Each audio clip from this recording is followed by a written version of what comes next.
कोई हाथ भी न मिलाएगा जो गले मिलोगे तपाक से। ये नए मिजाज का शहर है, ज़रा फासले पे मिला करो। Namaste. Welcome back to Move It. We are going through office chair mobility hacks and we are recommending movements that you can do, you must do while you are seated in your office chair and working almost all day long. Sitting in office chairs throughout the day, working on our computers, head forward, spine flexed, and typing, texting, we make our bodies, which includes joints, bones, muscles, tissues, go through motions and extended periods of positioning which we are not accustomed to. These movements, if we continue to do them from time to time, will help recover our body from those unfamiliar positions and movements. Today, we are going through our hands. And as I mentioned in the beginning, we keep typing, texting. It is very important for our hands and fingers to go through different series of movements so that we are able to keep them strong, mobile. In our normal day-to-day life, flexed wrist and finger position far outweighs the extended wrist and finger position. Right from the moment we get up, brushing our teeth, we are closing the fist. When we open the door, the fist is closed. We lift a bag, the fist is closed. We are typing, it is flexed. Texting, flexed. And hence, when we want to increase our grip strength, something like this, a device like this, which we try to squeeze and we feel that we are increasing our grip strength, is not a very good idea. So it's better to do freehand movements, and they are the ones that I am going to demonstrate in this video. So to begin with, we'll do some self-myofascial release. So nothing else but just rubbing your hands, fingers, wrists especially like this, so that there is good flow of blood that we get in our fingers and wrists. The first slightly intense myofascial release movement is we start with the wrist in this position. As you start from here, I'm demonstrating on my right hand. Use the first two fingers, index and middle finger of your left hand, to squeeze and go across. Of course, you switch hands and do it. So in this hand, on my left hand, I will show the other movement where you start from this position and go down as you slide your fingers across your arm.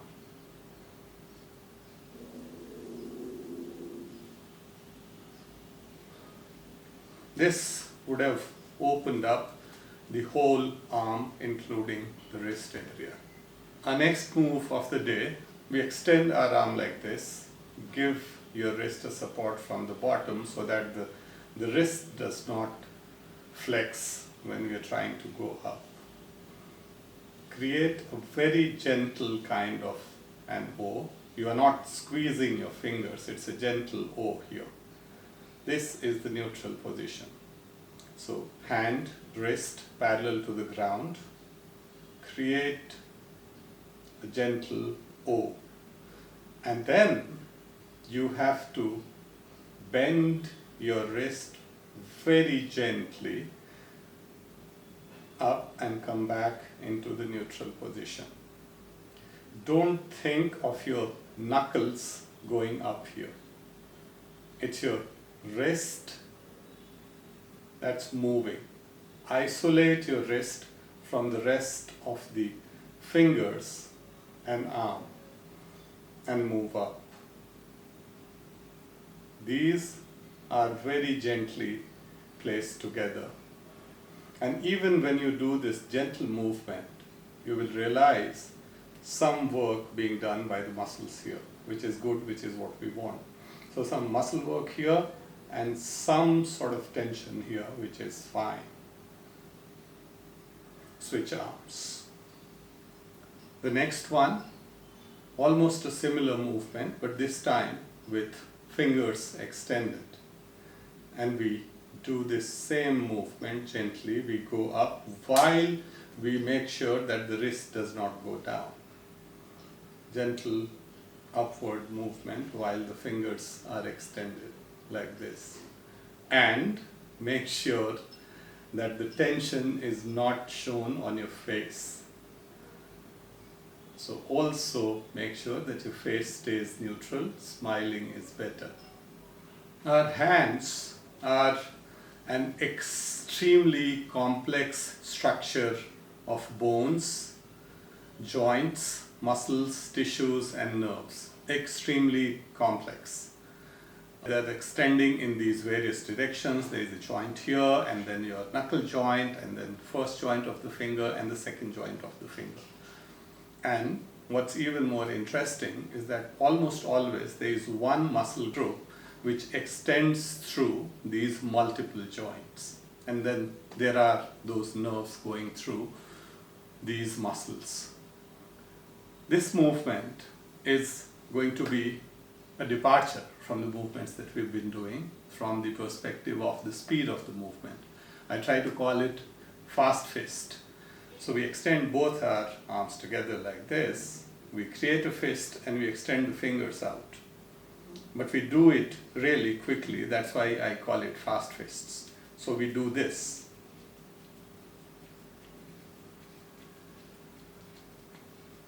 And this should work both the under wrist and this whole area really well. Try doing it for as much time as you can when you do not feel strength in your wrists and forearms anymore. Now for this one, use a rubber band. You can use a friendship band or something. Put it across over your fingers, and then you try to open up your fingers.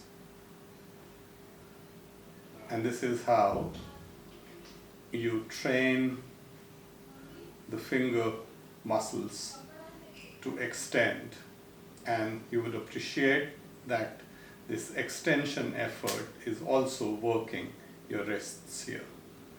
Obviously, each movement has to be repeated for the other hand.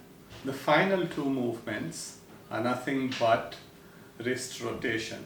We do it with our fist closed, and we don't go through the motions as you would have seen in all the rotational movement I've been advocating. So we make a fist, we go into flexion, we go into the outward deviation, extension, inward deviation, flexion. So we go through the full range and we switch the direction of the movement. We obviously repeat it for the other hand, but for this demonstration I am showing with my fingers extended. So we go through flexion, internal deviation, extension, external deviation, and we reverse the direction of the movement. That's it. Keep moving your wrists, fingers, arms, and not only will your fingers and wrist will thank you, but the benefits will extend into your forearms as well. Our bodies are supposed to move. If you don't move it, you lose it. So keep moving, stay happy, eat healthy, stay hydrated, sleep well. Namaste.